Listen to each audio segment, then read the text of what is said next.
요즘 서점을 가거나 아니면 유튜브 채널을 이렇게 보다 보면 하나의 단어가 완전히 점령한 걸 보게 됩니다. 어떤 단어냐면요. 바로 이 갓생이라는 단어인 것이죠. 정말 최선을 다해 살아야 한다. 하루의 스케줄에 조금도 빈틈도 없어야 한다. 그렇게 열심히 최선을 다해 사는 삶을 참 미화시키는 그런 단어가 갓생이 아닌가 싶습니다. 이렇게 우리에게 얘기하는 것 같습니다. 완벽한 루틴, 최고의 스펙, 강철 같은 멘탈, 이런 것이 준비되지 않으면 이 세상에서 살아남을 수 없어 라고 또 이야기하는 것 같아 우리 어깨를 더 무겁게 할 때가 있습니다. 성도님들, 하나님이 베푸신 우리의 삶은 물론 하루하루 성실해야 되는 건 맞습니다. 최선을 다해 살아야겠죠? 그렇지만 우리는 이 복음을 또 왜곡해서는 안 됩니다. 하나님은 정말 다 준비된 사람을 그렇다면 쓰시는 건가? 하나님은 이 세상을 두루 보시면서 정말 강한 사람들만 골라서 쓰시는 분인가? 그렇지 않다는 겁니다. 하나님은 어떻게 사람들을 부르시고 사용하실까요? 이제 성탄절을 앞두고 있는데 첫 번째 성탄절, 아기 예수님이 이 땅에 탄생하시는데 가장 존귀하게 쓰인 사람이 누굴까요? 천사가 그 사람을 찾으러 갑니다. 정말 많은 것이 준비된 예루살렘의 대제사장의 가문으로 가지 않습니다. 세상적인 가장 힘이 있는 권세가 있었던 왕의 가문을 찾지도 않습니다. 저 갈릴리 나사렛 촌동네. 정말 오늘 이렇게 우리에게 알려지지 않았으면 전혀 알 수 없을 것 같은 이름 몰랐던 소녀, 가장 힘없고 가진 것 없었던 마리아를 지금 찾아갑니다. 그리고 이 천사가 마리아 앞에 서서 처음으로 그 채용 면접을 하게 되는데 채용 면접의 첫 번째 문장이 뭔지를 한번 보셔야 됩니다. 우리 한번 읽어볼까요? 시작. 은혜를 받은 자여 평안할지어다. 네가 은혜를 받았다입니다. 네가 가진 게 있구나. 네가 공부를 좀 많이 했구나. 네가 준비를 많이 했네가 아닙니다. 내가 은혜로 너와 함께 할 거야. 라고 말씀하십니다. 성도님들 잊지 마셔야 합니다. 하나님은 강한 사람을 선택하여 쓰시는 게 아니라 하나님은 은혜로 불러서 그를 강하게 하시는 분입니다. 오늘도 하나님은 먼저 은혜로 부르시는 분이시라는 사실을 잊지 않으셔야 됩니다. 우리에게도 마찬가지입니다. 나는 기도가 약하고 나는 믿음이 작고 나는 상처가 많고 여러 가지 이유로 하나님께서 무엇을 말씀을 하셔도 어떤 꿈과 사명을 주셔도 고개를 절레절레 흔들고 그리고 무기력해지는 분들이 분명히 있으십니다.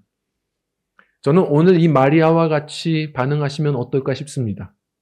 다 아시고 찾아오신 주님, 은혜로 부르시고 강하게 하시는 주님, 은혜로 부르셔서 또 필요한 대로 준비시키시는 하나님, 우리 주님 앞에 찾아오시는 주님 앞에 마음을 열어 그 말씀을 받아들이며 아멘 하시는 성도님들이 되셔서 우리 인생을 그 말씀으로 새롭게 하시고 하나님이 예비하신 귀한 사명의 열매를 거두게 하시는 은총을 누리며 나아가시는 승리하는 믿음들이 되셨으면 좋겠습니다. 자, 오늘 이 말씀을 가지고 하나님이 어떻게 우리에게 다가오시는가, 하나님은 어떻게 채용하시고 사람을 사용하시는가를 좀 보려고 합니다. 자, 그 첫 번째인데요. 하나님의 말씀은 이렇게 다가옵니다. 우리 한번 좀 읽어볼까요? 시작. 하나님의 뉴스는 재난 문자처럼 온다. 우리 29절 30절 말씀 읽어보겠습니다. 시작. 처녀가 그 말을 듣고 놀라 이런 인사가 어찌함인가 생각하며 천사가 이르되 마리아여 무서워하지 말라. 네가 하나님께 은혜를 입었느니라. 아멘. 자, 지금 마리아가 놀랬습니다. 깜짝 놀랐죠? 하나님께서 어떤 말씀을 우리에게 딱 주시잖아요. 자, 그러면 그 말씀은 카톡 이렇게 편안하게 오지 않습니다. 굉음과 함께 오는 재난 문자 같은 겁니다. 그거 받으면 우리의 영혼의 지축이 막 흔들립니다. 지진이 나요. 하나님은 감당 못할 어떤 이야기를 우리에게 던져주실 때가 분명히 있거든요. 오늘 천사가 마리아에게 했던 말이 뭐냐면 무서워하지 마라. 왜 이렇게 얘기하냐면 천사가 이제 할 말이 굉장히 무서운 말입니다. 어떤 말을 던져줬죠? 듣자마자 괴로웠을 겁니다. 마음에 지진이 났을 거예요. 네가 아이를 가졌다. 성도님들, 우리는 이제 2000년이 지나 보니까 마리아는 큰 은총을 입은 여인이 맞습니다. 그러나 당시에 이 마리아, 이 소녀는 그 이야기를 처음 들었을 때의 느낌이 어땠을까요? 성경에 보면 이 마리아에 대한 표현, 그녀에 대한 단서는 딱 하나입니다. 약혼한 여인이라는 겁니다. 나이도 어린데 약혼했습니다. 유대 사회에서 약혼은 결혼은 아닙니다. 그러나 아시죠? 약혼은 아직 남자와 동침할 수는 없지만 그러나 결혼의 법적 지위가 있습니다. 그래서 신명기 22장에 보면 약혼한 상태의 사람이 다른 사람과 불륜을 했다 하면 돌로 쳐 죽일지니라 라는 말씀까지도 있습니다. 지금 이 마리아에게는 감당 못할 이야기가 들려온 겁니다. 이거 어떻게 설득을 합니까? 이거 약혼한 요셉에게, 가족들에게는 어떻게 이걸 설명합니까? 이게 기쁜 소식입니까? 가족들의 마음은 어땠을까요? 예를 한번 생각해 보면요. 제가 이 말씀을 보면서 지금 마리아의 나이가 신학자들이 추정해 보면 한 만 14살에서 어리게 보면 만 12살까지도 봅니다. 초경이 막 이제 시작된 그런 소녀로 이야기를 합니다. 그러면 따져보면 저희 막내딸 나이예요. 이 막내딸 아이가 갑자기 학교를 갔다 오더니 아빠 기쁜 소식이 있어요. 뭐냐? 100점 맞았냐? 아니요. 제가 그럴 일이 있나요? 그럼 뭐냐? 선생님에게 칭찬받았냐? 아니요. 제가 그럴 일이 있겠습니까? 기쁜 소식입니다. 제가 아이를 가졌습니다. 짜잔. 제 마음이 어떨까요? 네가 어떻게 아이를 갖니? 예, 천사가 얘기해 줬어요. 성령으로요. 그러면 제가 목회자이지만 저 역시 그걸 믿을 수 있겠습니까? 이건 모두에게 충격 아닌가요? 제가 어떻게 반응하겠습니까?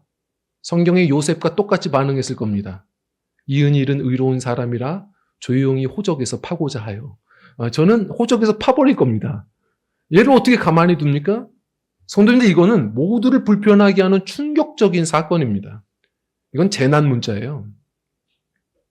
자, 그런데 이게 감당 못할 재난 문자이기도 하지만 또 하나 굉장히 부담스러운 이야기이기도 한 겁니다. 아무리 신앙 좋아서 좋습니다 해도요, 정말 부담스러운 이야기인 겁니다.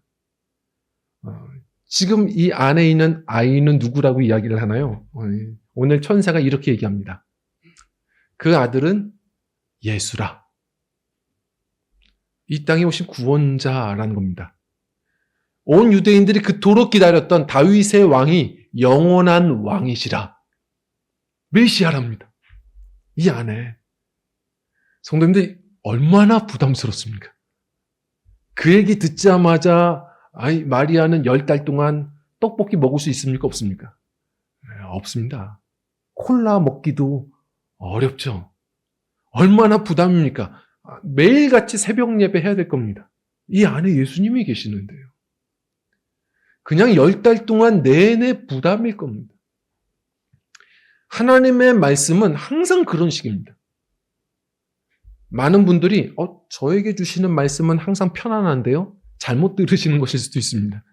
하나님의 말씀은 때로 위로도 되겠지만 하나님의 말씀의 목적은 우리를 그냥 편안하게 하시는 것이 아니라 변화시키는 데 있습니다. 가만히 있지 못하게 하세요.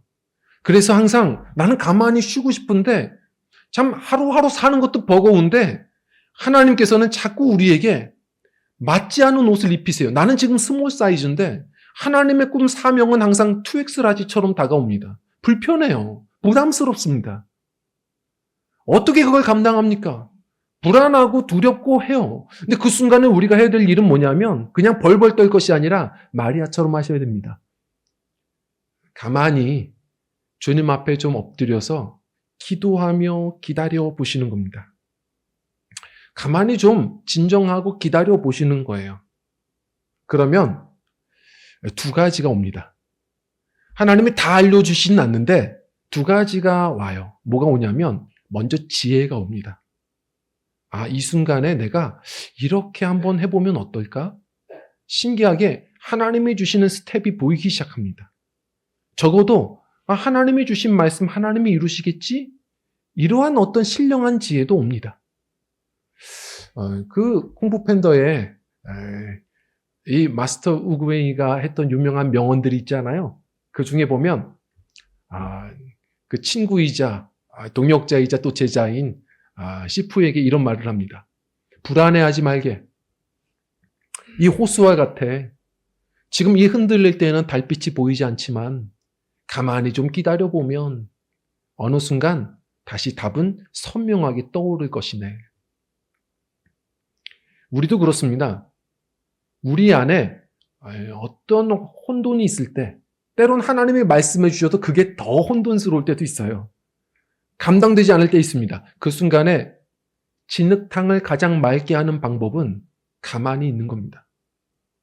좀 가만히 계시고 하나님께 그냥 질문하며 기다려 보십시오. 그때는 내가 어떤 걸 말하는 것보다 하나님께 좀 듣는 시간도 필요합니다. 그럴 때 하나님은 신기하게도 가야 할 어떤 걸음을, 스텝을 이렇게 지혜로 보여주실 때가 있습니다. 그러면서 우리의 믿음을 성숙해 하시는 하나님이세요. 그리고 또 하나, 용기도 주십니다. 다 보여주지 않으세요. 근데 신기하게 왠지 기도해 보니까 어느 순간 할 수 있을 것 같습니다. 답이 있어서가 아닙니다. 그런 이상한 용기를 주세요. 한번 생각해 보시죠. 오늘 우리가 이렇게 예배에 올 때 다들 엘리베이터를 타고 올라오셨을 겁니다. 그런데 엘리베이터를 탈 때 엘리베이터가 어떤 시스템으로 작동하고 전기 시설이 어떻게 지금 움직이고 있고 로프 장력이 얼마나 되고 이거 계산해서 타십니까? 그런 거 전혀 몰라도 그냥 타서 4층 누르면 눈 떠보면 이 본당으로 또 도착을 하는 겁니다. 성도님들, 우리 하나님의 말씀이 그렇습니다. 믿음이 뭘까요? 믿음은 알아서 가는 게 아닙니다. 다 모르지만 신뢰하는 겁니다. 하나님이 어떤 말씀을 주시나요? 성도님들 잊지 마십시오. 믿음은 납득이 아닙니다. 믿음은 탑승이에요. 하나님이 어떤 말씀을 주시면 거기에 올라타는 겁니다. 그럴 때 그 말씀이 빠르게 달리는 도다. 결국 나를 변화시키고 또한 하나님의 말씀하신 사명을 능히 감당케 하시는 그 목적지로 우리를 이끌어 가는 게 또 말씀입니다. 신기하게도 우리가 그 혼돈스러울 때 마리아처럼 어떻게 이런 일이 가능하겠습니까? 묻고 좀 기다리고 주님 앞에 기도하다 보면 지혜와 용기를 또 주실 것입니다. 그리고 이제 두 번째인데요. 우리 한번 좀 읽어볼까요? 시작. 가능한 계획이 아니라 가능한 능력을 주신답니다. 마리아가 특별히 이 순간에 아멘할 수 있었던 이유가 있습니다. 그 엄청난 담대함을 주신 것은 뭔가 계획을 다 알려주신 게 아닙니다. 약속을 해주셨습니다. 우리 35절 말씀 읽어보겠습니다. 시작. 천사가 대답하여 이르되 성령이 내게 임하시고 지극히 높으신 이의 능력이 너를 덮으시리니 이러므로 나실 바 거룩한 이는 하나님의 아들이라 일컬어지리라. 아멘. 뭐라고 말씀하세요? 야, 너 돈이 준비됐구나. 너 그래도 지식이 많이 차올랐구나. 네가 인맥이 다 마련되었구나. 이런 얘기 안 하십니다. 내가 너의 능력이 된다. 내 능력으로 너를 덮으리라 하시는 겁니다. 성도님들, 이 덮으리라가 뭐냐면 구약에 보면 성막에 쓰이는 말입니다. 우리는 너무 모자르지만 하나님께서 우리를 하나님의 은혜로, 박종호 씨 노래죠. 내 삶을 애워싸셨다는 겁니다. 이 능력으로 덮으시기에 오늘도 우리는 또 담대하게 아멘하며 일어서는 겁니다. 오래전에 이런 필립스 브룩스가 했던 말이 있습니다. 우리 한번 좀 읽어보겠습니다. 시작. 능력에 맞는 일을 구하지 말고 일에 맞는 능력을 구하라입니다. 많은 분들이 능력에 맞는 일을 자꾸 구합니다. 내가 이 정도 능력이니까 이런 일을 하면 좋겠다. 그건 세상 방식입니다. 믿음의 사람들은 뭘까요? 정말 부담스럽지만 하나님의 때로는 그런 사명을, 꿈을, 비전을 주실 때가 있습니다. 하나님이 주시는 그 일이 있다면 그분이 친히 이루실 거예요. 우리가 할 일은 일에 맞는 능력을 구하며 가는 겁니다. 그럴 때 우리 믿음은 잘하는 거예요. 성도님들, 자꾸 우리 능력에 맞춰서 일을 구하지 마십시오. 하나님이 그때그때마다 주시는 일이 있다면 제가 어떻게 라고 하지 마시고 그 일에 맞는 능력도 주실 분이 하나님이세요. 그 일에 맞는 능력을 구하는 것이 가장 큰 성도의 지혜입니다. 오래전에 보르헤스라는 이 소설가가 자신의 책에 늘 항상 담아두었던 하나의 반복하는 예화가 있었습니다. 보르헤스의 바로 이 지도 이야기예요. 이 사람이 뭐라고 했냐면 지도를 만들다가 망한 나라에 대해서 이야기를 합니다. 이런 얘기를 해요. 어떤 나라가 있었는데 이제 지도를 만드는데 자신의 나라의 지도를 만드는데 완벽히 만들고 싶은 겁니다. 그래서 만들었습니다. 그랬더니 다들 아직 부족하다고 더 상세하게 더 완벽하게 만들어야 된다고. 그래서 더 크게 더 실제적으로 만들었어요. 그랬더니 아직도 부족하다고 더 완벽하게 이 나라를 제대로 된 지도를 만들어야 된다고. 그래서 더 크게 가다가 결국은 어떤 지도예요? 1대1 지도를 만들었습니다. 다시 말해 땅의 크기와 똑같은 지도를 만들었어요. 그게 쓸모가 있습니까? 결국은 완벽하지만 더 이상 펼당도 없고 쓸모없는 지도가 되어버렸습니다. 그래서 그 파편들만 서쪽에다 두고선 망한 나라가 되었어요. 우리가 그럴 수 있습니다. 나는 내 인생 다 알아야 돼. 그 모든 계획이 나는 성격 제2야. 다 준비되고 다 알아야 되고 계획성 있게 해야 돼. 그런다고 해서 일이 진행이 될까요? 성도님들, 내가 준비돼야 그 일을 할 수 있어. 얼만큼 준비되셔야 우리 인생의 모든 것을 다 대처를 하실 수가 있겠습니까? 다 안다고 해서 그 일들 감당하실 수 있겠습니까? 잊지 마십시오. 믿음은 그런 것도 아니고 인생은 그렇게 한다고 해서 감당될 수 있는 것도 아닙니다. 생각해보면 다 안다고 걸으실 수 있겠습니까? 제가 이제 하나님의 개척하라 하실 때 정말 달콤한 얘기 많이 해주셨습니다. 힘들 거라는 얘기는 별로 안 하시더라고요. 예상은 했지만 그거 다 얘기하고 하나님의 계획 다 알려주시고 보여주시면 제가 감당이 될까요? 지금 우리 젊은 가정 자모님들, 우리 남자 집사님들 육아 전쟁이실 겁니다. 아이가 태어나면 어떤 일들이 있을지 상세하게 다 알려주시나요? 그거 알았다면 우린 고민하지 않을까요? 그러나 보여주신 만큼 또 믿음으로 가다 보니 물론 힘들고 괴로워도 그걸 또 넘어서는 기쁨과 행복을 또 차지하며 사는 거 아닙니까? 하나님은 우리를 아시기에 전도서 말씀대로 시종을 모르게 하시고 항상 매 순간 그때그때의 말씀으로 우리를 이끌어 가시는 분입니다. 그리고 잊지 마십시오. 여기까지도 그렇게 우리를 이끄셨습니다.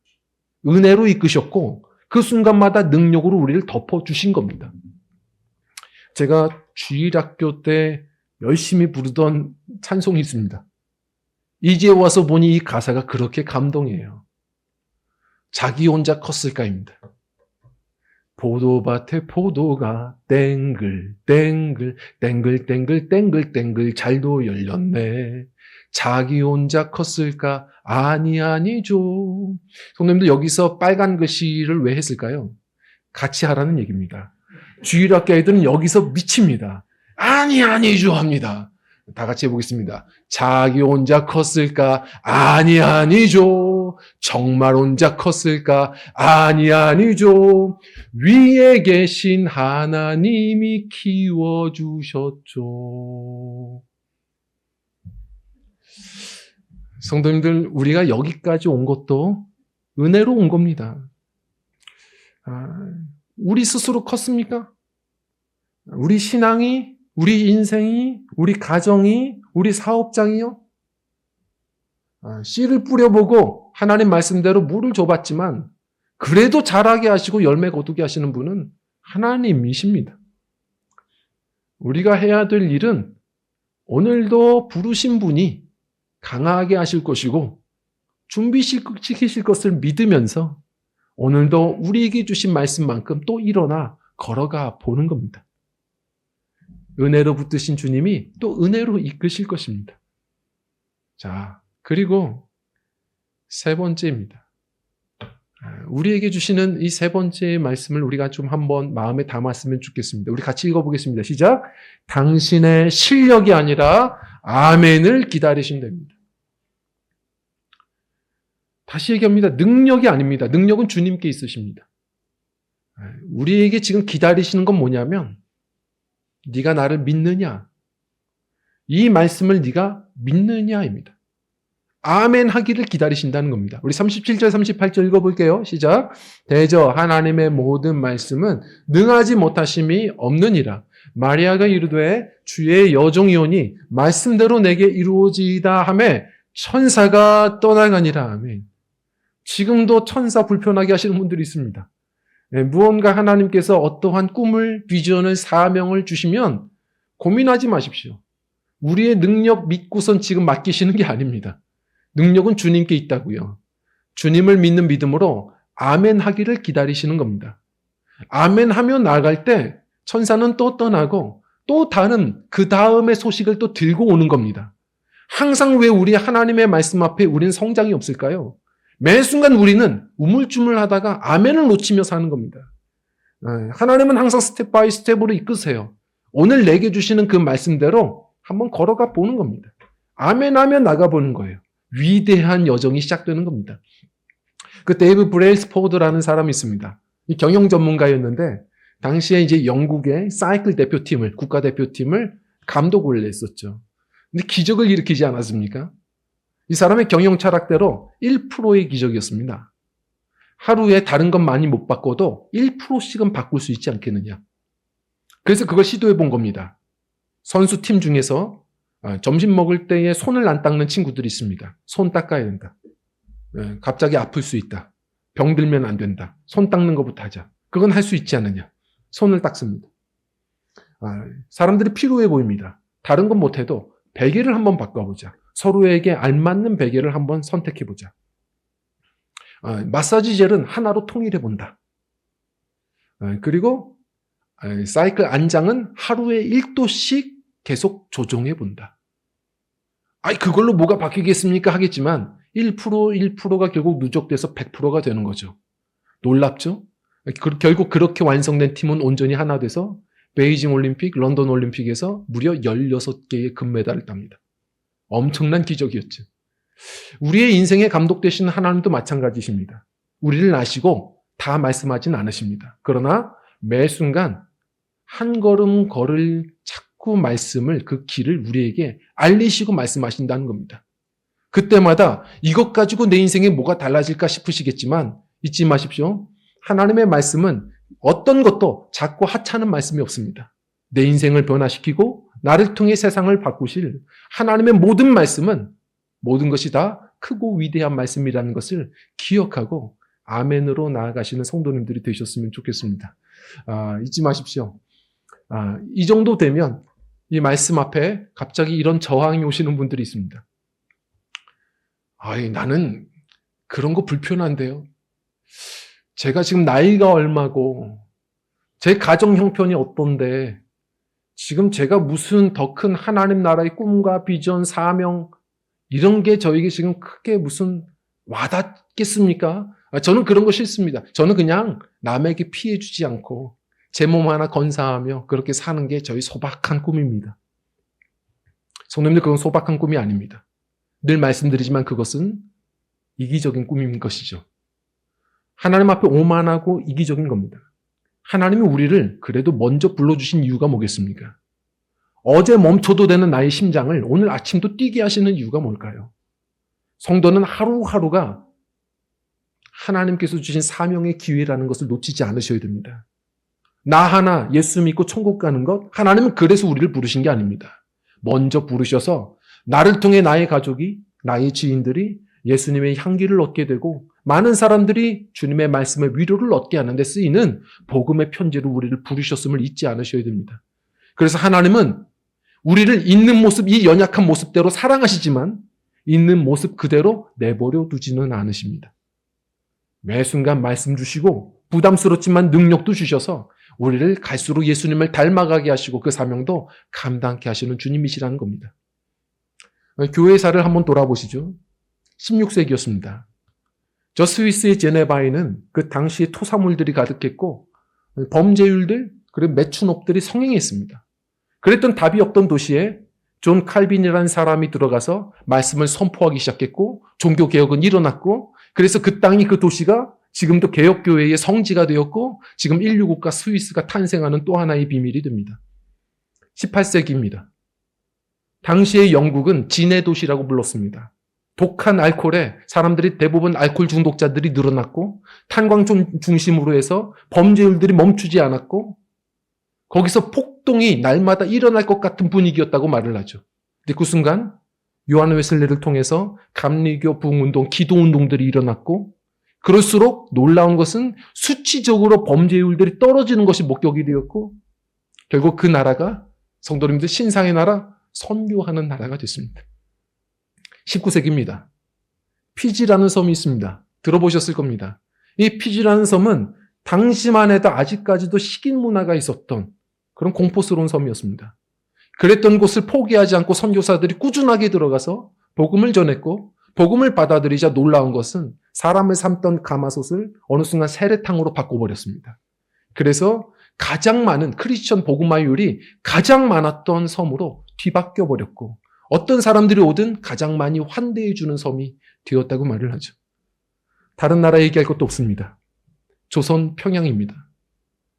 아프리카에서도 도와주던 정말 문제 많던 암울했던 그런 은둔의 나라 조선 이 평양의 땅에 선교사들이 왔고 복음은 전해졌고 함께 울며 회개하고 기도했을 때 정말 이 나라는 세계가 놀랄 만큼 고속적인 이 경제 성장과 교회 성장들을 이루었고 지금은 아시다시피 세계가 무시 못할 그런 선교의 중심지가 됐습니다.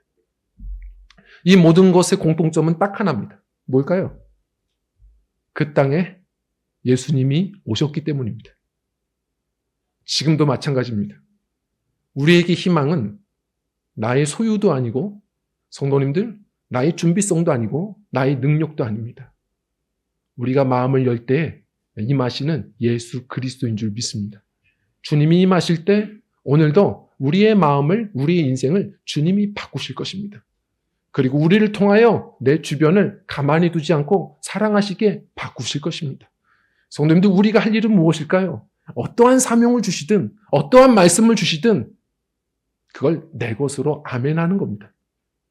그 위대한 말씀 앞에 마음을 여는 것이죠. 그리고 부담스러울지라도 이렇게 한번 이야기해 보는 것이 좋지 않겠습니까? 오늘 이 말씀 마리아의 고백을 나의 것으로 한번 좀 고백해 보면서 말씀을 마치려고 합니다. 우리 한번 같이 마음을 열어 고백하겠습니다. 읽겠습니다. 시작.